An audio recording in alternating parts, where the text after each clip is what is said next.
அனைவருக்கும் வணக்கம். நம்ம இப்ப பார்க்க போறது வந்து அ குரூப் 2 மெயின்ஸ் டாபிக்ல நம்ம ஸ்கூல் புக்ல எந்த இது கவர் ஆகுதுன்னு பார்ப்போம்.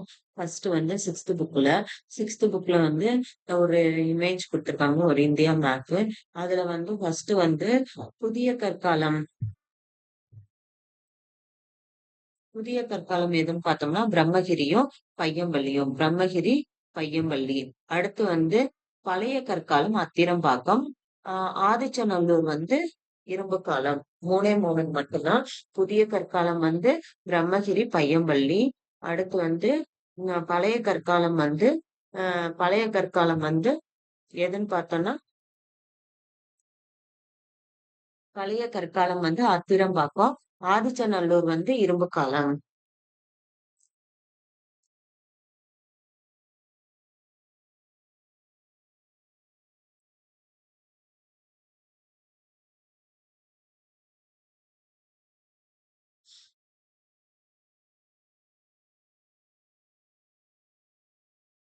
வரலாற்றுக்கு முந்தைய கால மனிதர்களையும், அவங்க பயன்படுத்திய பொருட்களையும் பற்றி படிப்பதுதான் தொல்லியல்.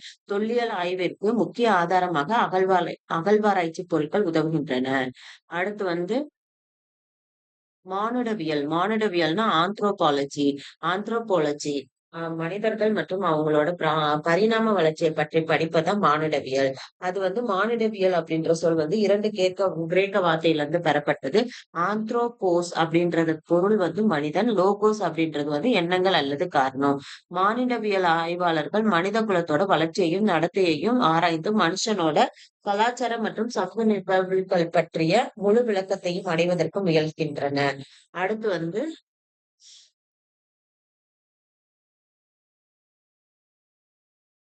தீப்பெட்டியை பயன்படுத்தாமல் நெருப்பை உருவாக்கும் பழக்கம் நீலகிரி மாவட்டத்துல இருக்கிற சில கிராமங்கள்ல இன்னைக்கு இருக்கு. தமிழ்நாட்டில் உள்ள பழங்கால பாறை ஓவியங்கள் எதுன்னு பார்த்தோம்னா, கீழ்வளை விழுப்புரம், உசிலம்பட்டி மதுரை, குமுதிவதி கோவை, மாவடைப்பு கோவை, பொறிவரை வந்து கரிக்கையூர் நீலகிரியில இருக்கு. தமிழ்நாட்டில் உள்ள பழங்கால பாறை ஓவியங்கள் எதுன்னு பார்த்தோம்னா, கீழ்வளை, விழுப்புரத்துல கீழ்வளை, மதுரையில உசிலம்பட்டி, அடுத்து வந்து குமுதிபதி கோவை, கோவை கோவையில இருக்கிற குமுதிபதி, அடுத்து மாவடைப்பு. 2மே கோவையில தான் இருக்கு. அடுத்து வந்து நீலகிரி கரிக்கையூர்ல பொறிவரை இருக்கு.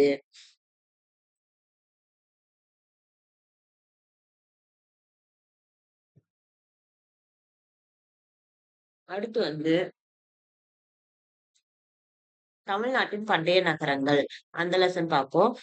தமிழ்நாட்டோட பண்டைய நகரங்கள். அதாவது நம்ம இந்தியாவோட பண்டைய நகரம் என்னன்னு பார்த்தோம்னா, ஹரப்பா, மொஹஞ்சதரோ. அதே மாரி நம்ம தமிழ்நாட்டுக்கும் தொன்மையான நகரங்கள் நமக்கு இருக்கு. அப்படி என்னன்னு பார்த்தோம்னா, பூம்புகார், மதுரை, காஞ்சி. இந்த 3 வந்து தமிழ்நாட்டோட தொன்மையான நகரங்கள். அ உலக உலகின் மிக தொன்மையான நாகரிகம் எதுன்னு பார்த்தோம்னா, மெசொப்பொட்டேமியா நாகரிகம். இது வந்து 6500 ஆண்டுகளுக்கு முற்பட்டது. இந்த ஹரப்பா, மொஹஞ்சதாரோ மாதிரியேவும் தமிழகத்துல தொன்மையான நகரங்கள் இருக்கு. அந்த நகரம் தான் எதுன்னு பார்த்தோம்னா, மதுரை, காஞ்சி, பூம்புகார். அதுல ஃபர்ஸ்ட் நாம பார்க்க போறது வந்து பூம்புகார். பூம்புகார் வந்து பண்டைய தமிழகத்தோட ரொம்ப பழமையான நகரங்கள்ல பூம்புகாரும் ஒண்ணு. காப்பிய மாந்தர்கள் கோவலன், கண்ணகி இந்த ஊர்ல தான் பிறந்தாங்க. பூம்புகார்ல தான் பிறந்தாங்க. பூம்புகார் வந்து புகழ்பெற்று விளங்கிய துறைமுக நகரமும் கூட. ஒவ்வொரு நாடும் தனது தேவைக்கு போக எஞ்சிய பொருட்கள அண்டை நாடுகளுக்கு ஏற்றுமதி செய்யவும், தங்கள் நாடுகளில் பற்றாக்குறையாக உள்ள பொருட்கள பிற நாடுகளில் இருந்து இறக்குமதி செய்யவும் வேண்டியிருந்தது. இதற்காக கடல்வழி வணிகம் அதிகரித்தபோது துறைமுகங்கள் உருவாயிச்சு. அத்தகைய துறைமுகங்கள்ல வரலாற்று சிறப்புமிக்க ஒண்ணுதான் பூம்புகார் துறைமுகம் முகம். இது வந்து வங்காள விரிகுடா கடலின் கரையில அமைஞ்சிருக்கு. இது காவிரி ஆறு கடலோடு கடக்கும் இடத்துல தற்போதைய மயிலாடுதுறை அருகே இருக்கு. அடுத்து பூம்புகார் துறைமுகம் என்னன்னு பார்த்தோம்னா, இந்த நகரத்துக்கு பூம்புகார், காவிரி பூம்பட்டினம் போன்ற பெயர் இருக்கு. சங்ககால சோழ அரசோட துறைமுகம் தான் பூம்புகார். பூம்புகார் துறைமுகத்துல சீரும் சிறப்புமா நடந்த வணிகம் குறித்து சங்க இலக்கிய நூலான பட்டினப்பாலையிலிருந்தும், இரட்டை காப்பிய நூல்களான சிலப்பதிகாரம், மணிமேகலையிலிருந்தும் அறிந்து கொள்ளலாம். பூம்புகார் துறைமுகத்துல சீரும் சிறப்புமா நடந்த வணிகம் குறித்து சங்க இலக்கிய நூலான பட்டினப்பாலையிலிருந்தும், இரட்டை காப்பிய நூல்களான சிலப்பதிகாரம், மணிமேகலையிலிருந்தும் பார்த்துக்கலாம். குறிப்பா வந்து சிலப்பதிகாரம் வந்து பூம்புகாரோட சிறப்பை பேசுது. சிலப்பதிகார நாயகி யாருன்னு பார்த்தோம்னா, கண்ணகியோட தந்தை மாநாய்கன். நாயகி கண்ணகியின் தந்தை மாநாய்கன். மாநாய்கன் அப்படின்னா பெருங்கடல் வணிகன் அப்படின்னு. மாநாய்கன்னு பெருங்கடல் வணிகன். அதே மாதிரி நாயகன் கோவலன் தந்தை வந்து மாசாத்துவன்னா பெருவணிகன். இதுல இருந்து பெருவணிகர்கள் பெருங்கடல் வணிகர்களும் நிறைந்த பகுதிதான் பூம்புகார். அடுத்து இங்கு வணிகம் செய்ய கிரேக்கம், ரோம் அந்த நாடுல இருந்து வணிகர்கள் வந்த வண்ணம் இருந்திருக்காங்க. இந்த மாதிரி தொடர் வணிகத்தின் காரணமாக பூம்புகார்லயே தங்கியிருந்தாங்க. அதனால அப்படின்னு சொல்லி இதனால வெளிநாட்டவர் குடியிருப்புகளும் தோன்றின. இங்கு பல்வேறு மொழிகளும் பேசப்பட்டன. கப்பல்ல இருந்து சரக்குகளை இறக்கி வைக்கிறதுக்கு ஏற்றவும் சில மாதங்கள் ஆகுன்றனால, அயல்நாட்டு வணிகர்கள் அங்க இருக்கிற மக்களோட உரையாடவும், உறவாடவும் வாய்ப்பு உருவாச்சு. பூம்புகார் மக்கள் வெளிநாட்டவர் மொழிகளை கற்றிருந்தனர். அயல் நாட்டவரும் தமிழ் மொழியை லேர்ன் பண்ணியிருந்தாங்க. இதனால் பண்ட மாற்றங்களோடு கூடவே மொழி மாற்றமும் ஏற்பட்டது. இதன் விளைவா சிந்தனை பரிமாற்றமும், பண்பாட்டு கலப்பும் நிகழ்ந்தன. பூம்புகார் நகரத்து வணிகர்கள் நேர்மைக்கும், நாணயத்துக்கும் பெயர் பெற்றவர்களாக விளங்கினார்கள். மிகச் சரியான விலைக்கு பொருட்களை விற்றனர். கூடுதலான விலைக்கு பொருட்கள விற்பது தவறான செயல் என்று அவங்க கருதுனாங்க அப்படின்றது பட்டினப்பாலை கூறுகிறது. என்ன சொல்றாங்க? பூம்புகார் நகரத்து வணிகர்கள் நேர்மைக்கும் நாணயத்துக்கும் பெயர் பெற்றவர்களாக விளங்கினார்கள். அவங்க ரொம்ப சரியான விலைக்கே தான் பொருட்களை விற்றாங்க. கூடுதலான விலைக்கு பொருளை விற்பது தவறான செயல் என்று அவர்கள் கருதினர் அப்படின்னு பட்டினப்பாலை கூறுகிறது. பட்டினப்பாலையோட ஆசிரியர் யாருன்னா கடியலூர் உருத்திரங்கண்ணனா கிமு 2ஆம் நூற்றாண்டினை சேர்ந்தவர். இதுல இருந்து புகார் நகரோட தொன்மையை நம்ம அறிஞ்சுக்கலாம். கடல் வழியா குதிரைகள் இறக்குமதி செய்யப்பட்டன. கடல் வழியான குதிரை இறக்குமதி, கருமிளகு தரைவழி தடங்கள் வழியே இறக்குமதி, வடமலையிலிருந்து தங்கம் இறக்குமதி, அது மெருகூட்டப்பட்டு மீண்டும் அயல் நாட்டுக்கு ஏற்றுமதி செய்யப்பட்டது. மேற்கு தொடர்ச்சி மலையிலிருந்து சந்தனம், தென்கடல் பகுதியிலிருந்து முத்து, கிழக்கு பகுதியிலிருந்து பவளம், ஈழத்திலிருந்து உணவுப் பொருட்கள் இறக்குமதி. கடல் வழி குதிரை, கருமிளகு தரைவழி தடங்கள். அடுத்து வடமலையிலிருந்து தங்கம் இறக்குமதி செய்யப்பட்டுச்சு. அது மெருகூட்டப்பட்டு மீண்டும் அயல் நாட்டுக்கு ஏற்றுமதி செய்யப்பட்டது. மேற்கு தொடர்ச்சி மலையிலிருந்து சந்தனம், தென்கடல் பகுதியில இருந்து முத்தும், கிழக்கு பகுதியில இருந்து பவளமும், ஈழத்துல இருந்து உணவுப் பொருட்களும் இறக்குமதி. இந்த மாதிரி மற்ற நகரங்கள்ல இருந்து முற்றிலும் வேறுபட்ட முறையில் கட்டமைக்கப்பட்டிருந்தது பூம்புகார். வீடுகள் நல்ல ஒழுங்கான முறையில் வடிவமைக்கப்பட்டிருந்தன. அகன்ற நேரான தெருக்களை கொண்டதாக புகார் நகரம் விளங்கியது. இங்கு கப்பல் கட்டும் செப்பனிடும் தளம் இருந்ததாகவும் கூறப்படுகிறது. பூம்புகார் நகர வாழ்வினை சிலப்பதிகாரத்தின் புகார் காண்டத்தினர் வாசித்தும், பட்டினப்பாலை போன்ற சங்க இலக்கியங்களை வாசித்தும் அறியலாம். கிபி 200 வரை சிறப்புற்று திகழ்ந்த புகார் நகரம் கடற்கோள் அல்லது கடற்சீற்றங்களால் அழிந்து போயிருக்கலாம் என்று கூறப்படுகிறது. அதன் சான்றுகளை பூம்புகார் நகர்ல இன்னைக்கும் பார்க்கலாம். மதுரை இந்தியால இருக்கிற மிக பழமையான நகரங்கள்ல ஒண்ணு மதுரை. சங்கம் வளர்த்த நகரம் என்று பெயர் பெற்றதுல இருந்து இதோட தொன்மையை புரிந்து கொள்ளலாம். பண்டைய காலத்துல மதுரையை முறையை பாண்டியர்கள், சோழர்கள், களப்பிரர்கள் ஆட்சி செஞ்சாங்க. இடைக்காலத்துல பிற்கால சோழர், பிற்கால பாண்டியர்கள், தொடர்ந்து நாயக்கர்களும் ஆட்சி செஞ்சாங்க. இதன் விளைவாக பண்பாட்டு கலப்பு திகழ்ந்தது, வாணிகமும் செழிச்சது. இதற்கான சான்று நம்ம மதுரைக்கு பக்கத்துல இருக்க கீழடியில் நடத்தப்பட்ட அகழாய்வுல கிடைச்சிருக்கு. அது மட்டும் கிடையாது, சங்கம் அமைத்து தமிழை வளர்த்த பெருமை யாருக்கு இருக்கணும்? மதுரைக்கு உண்டு. கடைச்சங்க காலத்தில் தமிழ் பணி செய்த புலவர்கள் 49 பேர். கிழக்கு கடற்கரையில் அமைந்திருந்த தொண்டியிலிருந்து மதுரைக்கு அகில், சந்தனம் போன்ற நறுமணப் பொருட்கள் கொண்டு வரப்பட்டது. பண்டைய இஸ்ரேல் அரசர் சாலமோன் முத்துக்களை உவரி அப்படின்ற பிளேஸ்ல இருந்து இறக்குமதி செய்தார். பாண்டியர் துறைமுகமான கொற்கைக்கு அருகில் உவரி உள்ளது. ரோமானிய நாணயங்கள் தயாரிக்கும் தொழிற்சாலை மதுரையில இருந்திருக்கு. பிற நாட்டு நாணயங்களும் மதுரையில அச்சடிக்கப்பட்டுள்ளது. மதுரையோட புகழுக்கு இது ஒரு சான்றா இருக்கு. அதுக்கடுத்து நாலங்காடி, அல்லங்காடி அப்படின்ற 2 வகை அங்காடிகள் மதுரையில இருந்துச்சு. நாலங்காடி அப்படின்றது பகல் பொழுதிலால் ஆன அங்காடி. அல்லங்காடி என்பது இரவு நேரத்து அங்காடி. இரவு பகல் வேறுபாடு இல்லாமல் உயிர்ப்புள்ள நகரமா மதுரை விளங்கியதால் தூங்கா நகரம் அப்படின்னு சொல்லி அழைக்கப்பட்டது. அதுக்கடுத்து புகழ்பெற்ற கிரேக்க வரலாற்று ஆசிரியர் மெகஸ்தனிஸின் குறிப்புகள்ல மதுரையை பற்றிய தகவல்கள் உண்டு. மௌரிய வம்ச அரசரான சந்திரகுப்தரோட அமைச்சரான சாணக்கியர் மதுரையை பற்றி தனது அர்த்த சாஸ்திரத்துல குறிப்பிட்டிருக்காரு. மதுரை நகரை சுற்றிலும் இருந்த அகழியில யானைகள் கூட செல்லும் அளவுக்கு அகலமான சுரங்கப்பாதைகள் அமைக்கப்பட்டிருந்தது. அடுத்து காஞ்சி நகரம். கல்வி கற்பதற்கான இடத்துல பள்ளி அப்படின்னு சொல்றோம். இந்த பள்ளிகள் காஞ்சி நகரில் தான் முதலில் ஏராளமாக அமைக்கப்பட்டன. சமணர் அமைத்த பள்ளிகளில் சமண மாணவர்களும், புத்த விகாரங்கள்ல புத்த மாணவர்களும் பயின்றனர். நாலந்தா பல்கலைக்கழகத்துல பயின்ற சீன பயணி யுவான் சுவாங் கூடுதல் படிப்புக்காக காஞ்சியில் இருந்த கடிகைக்கு வந்திருந்தாரு. புகார்னா துறைமுக நகரம், மதுரை வணிக நகரம், காஞ்சி கல்வி நகரம். நகரங்கள்ல சிறந்தது காஞ்சி அப்படின்னு சொன்னவர் கவிஞர் காளிதாசர். கல்வியில் கரையில்லாத காஞ்சி என்று நாயன்மார்கள்ல முதன்மையானவரான திருநாவுக்கரசர் காஞ்சி நகர புகழ்ந்திருக்காரு. புத்தகயா, சாஞ்சி போன்ற 7 இந்திய புனித தலங்களுள் காஞ்சியும் ஒன்று என சீன வரலாற்று ஆசிரியர் யுவான் சுவாங் குறிப்பிடுறாரு. தொண்டை மண்டலத்துல இருக்கிற மிக பழமையான நகரம் எதுன்னு பார்த்தோம்னா காஞ்சி. தர்மபால, ஜோதிபால, சுமதி, போதி தர்மர் இந்த மாதிரி சான்றோர்கள்லாம் காஞ்சியில பிறந்து வாழ்ந்தவங்க. இந்த செய்திகள் மூலம் காஞ்சியின் கல்வி சிறப்பை அறியலாம். யார் யாரு? தர்மபாலன், ஜோதிபால, சுமதி, போதி தர்மர். அடுத்து காஞ்சி கோயில்களோட நகரம் என்று அழைக்கப்படுகிறது. இங்கு கைலாசநாதர் கோயில் புகழ் பெற்றது. சேரநாடு அப்படின்னா கோவை, நீலகிரி, கரூர், கன்னியாகுமரி இன்றைய கேரள மாநிலத்தோட பகுதிகள் தான் சேரநாடு. சோழ நாடுன்றது தஞ்சை, திருவாரூர், நாகை, திருச்சி, புதுக்கோட்டை மாவட்டங்கள். பாண்டிய நாடுனா மதுரை, ராம்நாடு, சிவகங்கை, தூத்துக்குடி, திருநெல்வேலி உள்ளிட்ட தென் மாவட்டங்கள். தொண்டை நாடுன்றது என்னன்னா காஞ்சிபுரம், திருவள்ளூர், தருமபுரி, திருவண்ணாமலை, வேலூர் மற்றும் விழுப்புரம் மாவட்டத்தின் வடக்கு பகுதி. பிற்கால பல்லவ மன்னன் ராஜசிம்மன் இந்த கற்கோவிலை கட்டினார். பல்லவர்கள் காலத்துல எண்ணற்ற குடைவரை கோயில்கள் கட்டப்பட்டன. அதாவது யார் காஞ்சி கைலாசநாதர் கோயிலை கட்டியவர்னு பார்த்தோம். காஞ்சி கைலாசநாதர் கோவிலை கட்டியவர் யாருன்னு பார்த்தோம்னா பிற்கால பல்லவ மன்னன் ராஜசிம்மன். அவர்தான் இந்த கற்கோவிலை கட்டியிருக்காரு. பல்லவர்கள் காலத்தில் எண்ணற்ற குடைவரை கோவில்கள் கட்டப்பட்டன.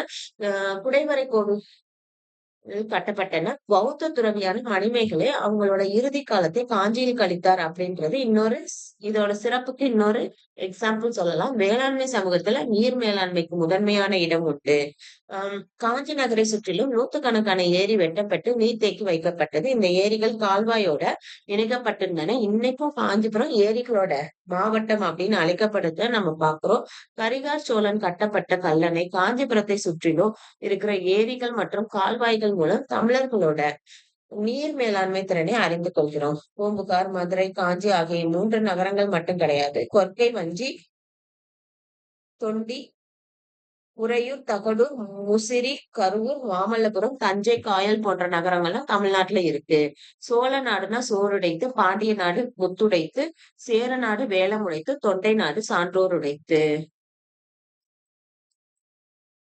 அடுத்து தென்னிந்தியாவிலேயும் தமிழ்நாட்டிலும் சமகாலத்தில் நிலவிய பண்பாடுகள் என்னன்னு பார்த்தோம்னா வட இந்தியாவோட தொடக்க கால வேத பண்பாடு எதுன்னு பார்த்தோம்னா வட இந்தியாவின் தொடக்க கால வேத பண்பாடு இந்திய துணைக்கண்டத்தின் ஏனைய பகுதிகளில் நிலவிய செம்பு கால பண்பாட்டோட ஒத்துப்போகுது. அதாவது நம்ம நார்த் இந்தியால தொடக்க கால வேத பண்பாடுன்றது நம்ம மத்த இடத்துல நிலவிய செம்பு கால பண்பாட்டோட சேமா இருக்கு. மக்கள் செம்ப என்ன சொல்றாங்க, சால்கோ, கல்ல லித்திக்கு இந்த மாதிரி ஒரே காலகட்டத்தில் பயன்படுத்தியதால இது செம்பு காலகட்டம். சால்கோ லித்திக் கல்ச்சர் அப்படின்னு தமிழ் இதுல சொல்றோம். செம்பு காலகட்டம்னு தமிழ்ல சொல்றோம். இந்தியாவோட செம்பு கால பண்பாடு முதிர்ந்த நிலை ஹரப்பா பண்பாட்டோட சமகால பண்பாடு. ஹரப்பா பண்பாட்டோட வீழ்ச்சிக்கு அப்புறம் கூட செம்பு கால பண்பாடு தொடர்ந்து நிலவியது. வட இந்தியாவோட பின் வேத கால பண்பாடும் தென்னிந்தியாவோட இரும்பு காலமும் சமகாலத்தை சேர்ந்தது. இரும்பு காலத்தோட முடிவுல மக்கள் பெருங்கற்கால பண்பாட்டினும் கிமு 600 டு கிபி 100ல காலடி எடுத்து வச்சிருக்காங்க. பண்டைய தமிழகத்தின் பெருங்கற்காலம் சங்க காலத்திற்கு முந்தைய காலத்தோட ஒத்துப்போகிறது. கருப்பு மற்றும் சிவப்பு நிற மண்பாண்டங்கள் பெருங்காலத்தோட ஒரு கூறா இருக்கு. தமிழ்நாட்டோட பெருங்கற்காலம் அல்லது இரும்பு காலம். பெருங்கற்காலம் இங்கிலீஷ்ல மெகாலித்திக் ஏஜ் அப்படின்னு சொல்றோம். மெகாலித்திக்ன்றது மெகாலித் அப்படின்றது என்னன்னா கிரேக்க சொல். மெகானா பெரிய, லித்னா கல்லு. இறந்தவர்களை புதைத்த இடங்களை கற்பலகைகளை கொண்டு மூடியதால் இக்காலம் பெருங்கற்காலம் அப்படின்னு சொல்றோம். தமிழகத்துல இருக்கிற பெருங்கற்காலம் அல்லது இரும்பு கால தொல்லியல் இடங்கள் ஃபர்ஸ்ட் ஆதிச்சநல்லூர், தூத்துக்குடி மாவட்டம். இங்க மேற்கொள்ளப்பட்ட அகழாய்வுல என்னென்னலாம் கிடைச்சிச்சுன்னு பார்த்தோம்னா முதுமக்கள் தாலி, பல்வகைப்பட்ட மண்பாண்டம், அதுவும் கருப்பு சிவப்பு, இரும்பாலான குத்துவாள், கத்தி, ஈட்டி, அம்பு, சில கல்மணி, ஒரு சில தங்க ஆபரணம் இதெல்லாம் கிடைச்சிச்சு. அடுத்து வீட்டு விலங்கு, காட்டு விலங்குகளான புலி, யானை, மான் இதோட வெண்கலத்தாலான உருவங்கள் எங்க கிடைச்சிச்சு? ஆதிச்சநல்லூர்ல கிடைச்சிச்சு. மண்பாண்டம் செய்யறது, கல்லு மற்றும் மரங்களை யூஸ் பண்ணி பொருள் செய்யறது, அவங்களோட திறன்களை இந்த மாதிரி திறன்களை மக்கள் வச்சிருந்தாங்க. அடுத்து கீழடி, சிவகங்கை மாவட்டம். இந்திய தொல்பொருள் ஆய்வுத்துறை திருப்புவனம் தாலுகால இருக்கிற கீழடி கிராமத்துல சங்க காலத்தை சேர்ந்த பழமையான நகரத்தை அகழ்ந்து ஆய்வு செஞ்சிருக்கு. அதாவது எந்த தாலுகா? திருப்புவனம் தாலுகா, கீழடி கிராமம். இது சங்க காலத்தை சேர்ந்த பழமையான நகரத்தை அகழ்ந்து ஆய்வு செஞ்சிருக்கு.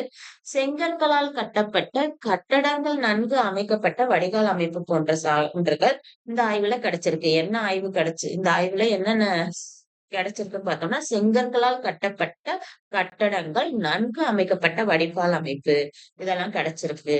தமிழ் பிராமி எழுத்துக்கள் பொறிக்கப்பட்ட மண்பாண்டம், கண்ணாடியிலான மணிகள், செம்மணிகள், வெண்கல் படிகம், முத்துக்கள், தங்க ஆபரணங்கள், இரும்பு பொருட்கள், சங்கு வளையல்கள், தந்தத்தால் செய்யப்பட்ட பகடை இதெல்லாம் தோண்டி எடுக்கப்பட்டுள்ளன. 2017ஆம் ஆண்டுல இந்திய தொல்லியல் துறை 2 மாதிரிகளை கதிரியக்க கார்பன் வயது கணிப்பு முறையில கணிக்க அமெரிக்கால புளோரிடா அப்படின்ற பிளேஸ்ல உள்ள பீட்டா அனலாட்டிக் என்ற நிறுவனத்துக்கு அனுப்பியது. அந்த சோதனையில இந்த பொருட்கள் கிமு 200 சார்ந்தது என்பது தெரிய வந்திருக்கு. இங்கு ரோம் நாட்டை சேர்ந்த பழங்கால தொல்பொருட்கள் கிடைச்சிருக்கு. இந்தியாவிற்கும் ரோம் நாட்டிற்கும் இடையே நிலவிய வணிக தொடர்பிற்கு இது மேலும் சிறந்த எடுத்துக்காட்டு. அதாவது கீழடி சிவகங்கை வந்து திருப்புவனம் தாலுகா கீழடி கிராமம், சங்க காலத்தை சேர்ந்த பழமையான நகரம். இங்க என்ன கிடைச்சிருக்குன்னா, செங்கற்களால் கட்டப்பட்ட கட்டடம், நன்கு அமைக்கப்பட்ட வடிகால் அமைப்பு. அது மட்டும் கிடையாது. தமிழ் பிராமி எழுத்துக்கள் பொறிக்கப்பட்ட மட்பாண்டம், கண்ணாடி மணி, செம்மணி, வெண்கல் படிகம், முத்து, தங்க ஆபரணம், இரும்பு பொருள், சங்கு வளையல், தந்தத்தால் செய்யப்பட்ட பகடை இதெல்லாம் கிடைச்சிருக்கு. 2017 இந்திய தொழில்துறை 2 மாதிரியை கதிரியக்க கார்பன் வயது கணிப்பு முறையில கணிக்கிறதுக்காக அமெரிக்கால புளோரிடா அப்படின்ற பிளேஸ்ல இருக்கிற பீட்டா அனலிட்டிக் அப்படின்ற நிறுவனத்துக்கு அனுப்பிச்சது. அந்த சோதனையில இது கிமு 200 சார்ந்தது அப்படின்றது தெரிய வந்தது. ரோம் நாட்டை சேர்ந்த பழங்கால தொல்பொருட்கள் கிடைச்சிருக்கு. இந்தியாவிற்கும் ரோம் நாட்டிற்கும் இடையே நிலவிய வணிக தொடர்புக்கு இது இன்னொரு எக்ஸாம்பிள். அடுத்து தீபகற்ப இந்தியாவிலிருந்து எஃகு ரோம் நாட்டிற்கு ஏற்றுமதி செய்யப்பட்டது குறித்து அலெக்சாண்ட்ரியா துறைமுகத்தில் இவற்றின் மீது வரி விதிக்கப்பட்டுள்ளது என்பன குறித்தும் பெரிப்ளஸ்ல குறிப்பிட்டிருக்கு.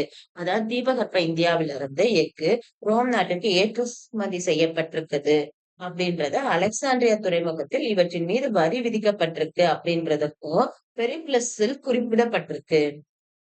அடுத்து என்னன்னு பார்த்தோம்னா பொருந்தல் திண்டுக்கல் மாவட்டம். இங்க என்னென்ன பொருளா கிடைச்சிருக்குன்னா, புதைக்குழி பொருட்கள், கண்ணாடி மணி, அது என்னென்ன கலர்ல இருக்கும்னா வெள்ளை, சிகப்பு, மஞ்சள், நீலம், பச்சை அந்த நேரத்துல எல்லாம் இருக்கும். இரும்பு வாளு, தமிழ் பிராமி எழுத்துக்கள் பொறிக்கப்பட்ட மண்பாண்டம், அரிசி நிரப்பப்பட்ட மண்பாண்டம், ஓரளவு அரிதான கல்லு, படிகக்கல்லு, அரிதான கற்களால் ஆன படிகக்கல்லு, சிவப்பு நிற மணிக்கல்லு, சங்கு மற்றும் கண்ணாடி வளையல். இரும்புலான கதிர் அரிக்கும் அரிவாள், ஈட்டி, கொழுமுனைகள் இதெல்லாம் தமிழக மக்கள் நெல் விளைவித்ததற்கு சான்று. என்னென்ன கிடைச்சிச்சு? இரும்பிலான கதிர் அறுக்கும் அரிவாள், ஈட்டி, கொழுமுனைகள். அடுத்து இங்க கிடைச்சிருக்கிற அரிசி நிரம்பிய பானை மக்களோட முக்கிய உணவா அரிசி இருந்தது என்பதை மெய்ப்பிக்கிறது. அடுத்து பையம்பள்ளி வேலூர் மாவட்டம். இங்க என்ன பொருள் கிடைச்சிச்சுன்னா, இரும்புலால் செய்யப்பட்ட தொல்பொருளோட பெருங்கற்காலத்து கருப்பு மற்றும் சிவப்பு மண்பாண்டம் கிடைச்சிருக்கு. பையம்பள்ளியில இரும்பு உருக்கப்பட்டதற்கான சான்று குறித்து கிடைச்சிருக்கு. ரேடியோ கார்பன் முறையில் இந்த பண்பாட்டோட காலம் கிமு 1000 அப்படின்னு சொல்லி கணக்கிடப்பட்டிருக்கு.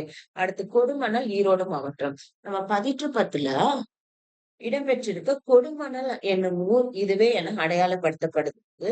இங்கு தமிழ் பிராமி எழுத்துக்களை கொண்ட 300க்கும் அதிகமான மண்பாண்டங்கள் கண்டறியப்பட்டுள்ளன. நூல் சுற்றி வைக்கப்படும் சுழலச்சு, சுருள்கள், துணிகளோட சிறிய துண்டுகள், கருவிகள், ஆயுதங்கள், அணிகலன்கள், அடுத்து மணிகள், முக்கியமா சிவப்பு நிற மணிக்கற்கள் இதெல்லாம் தொல்லியல் ஆய்வு அறிஞர்கள் கண்டறிஞ்சிருக்காங்க. புதைக்குழி மேட்டிற்கு அருகே காணப்பட்ட நினைவுகள் மென்கீர் பெருங்காலத்தை சேர்ந்தது அப்படின்னு கணிக்கப்பட்டிருக்கு. அடுத்து தமிழ்நாட்டுல பெருங்கற்கால நினைவு சின்னங்கள். புதிய கற்காலத்தோட கடைப்பகுதியில வாழ்ந்த மக்கள் பெருங்கற்கால புதைப்பு முறைகளை பின்பற்ற தொடங்கினர். இந்த முறைப்படி இறந்தவர்களோட உடல் பெரிய மண்பாட்டத்துல வைக்கப்படும். ஏனைய சில பொருட்களும் அதோட வைக்கப்படும். இந்த பெருங்கற்கால நினைவு சின்னங்கள் இரும்பை குறித்த அறிவை பெற்றிருந்த சமூகமா கூடி வாழ தெரிந்திருந்த மிகவும் முன்னேறிய தமிழ் நாகரிகத்திற்கான சாட்சிகள். முதுமக்கள் தாளிகள் இவை இறந்தவர்களை புதைப்பதற்காக பயன்படுத்தப்பட்ட பெரிய மண்பானைகள் ஆகும். அடுத்து வந்து கற்திட்டைகள், டோல்மென்ஸ். இது எங்க கிடைச்சுச்சுன்னா, பாண்டவன் திட்டு, தர்மபுரி. இறந்தவர்கள புதைத்த இடத்துல 2 புறமும் 2 கற்பலைகள் செங்குத்தா நடப்பட்டு, அதுக்கு மேல மற்றொரு கற்பலகை படுக்கை வசத்துல ஆ வைக்கப்படும். இந்த கற்திட்டைகள் வந்து வீரராகபுரம், காஞ்சிபுரம் மாவட்டம், கும்மா கும்மாள மருதுப்பட்டி, திண்டுக்கல் மாவட்டம், நரசிங்கம்பட்டி, மதுரை மாவட்டம் இங்கெல்லாம் கிடைச்சிருக்கு. நினைவுக்கல்லுனா மென்கீர். அதாவது இது எப்படின்னா பிரிட்டானிய மொழியில மென்னுனா கல்லுன்னும், கிறுனா நீளமான பொருள்ன்னும். ஒரே கல்லிலான இந்த தூண்கள் இறந்தோரின் நினைவாக செங்குத்தா நடப்படும். அதாவது திருப்பூர் மாவட்டம் சிங்கரிபாளையம், தேனி மாவட்டம் வெம்பூர் இங்கெல்லாம் நினைவு தூண்கள் இருக்கு. இது வந்து உப்பாற்றின் இரு கரைகளிலும் பழங்கால வாழ்விடங்கள் இருந்ததை சுட்டிக் காட்டுகின்றன. மதுரை மாவட்டம் நரசிங்கம்பட்டியிலும், ஈரோடு மாவட்டம் குமரிக்கல் பாளையத்திலும், கொடுமணலிலும் இது போன்ற நினைவு தூண்கள் உள்ளன. அடுத்து வந்து நடுக்கற்கள். இறந்து போன வீரனோட நினைவை போற்றும் வகையில் நடப்படும் கல் தான் நடுக்கல். தனது கிராமத்தை கொடிய விலங்குகளிடமிருந்து அல்லது எதிரிகளிடமிருந்து காப்பாற்றும் முயற்சியில மதிப்பு வாய்ந்த மரணத்தை தழுவிய வீரர்களோட நினைவா நடப்படுவது. திண்டுக்கல் மாவட்டம் பழனிக்கு அருகே உள்ள மானூர், தூத்துக்குடி மாவட்டம் வெள்ளாளன் கோட்டை, திண்டுக்கல் மாவட்டம் புலிமான் கோம்பை இந்த பிளேஸ்ல எல்லாம் நடுக்கற்கள் காணப்படுகின்றன. புலிமான் கோம்பை வந்து கிமு 3ஆம் நூற்றாண்டு.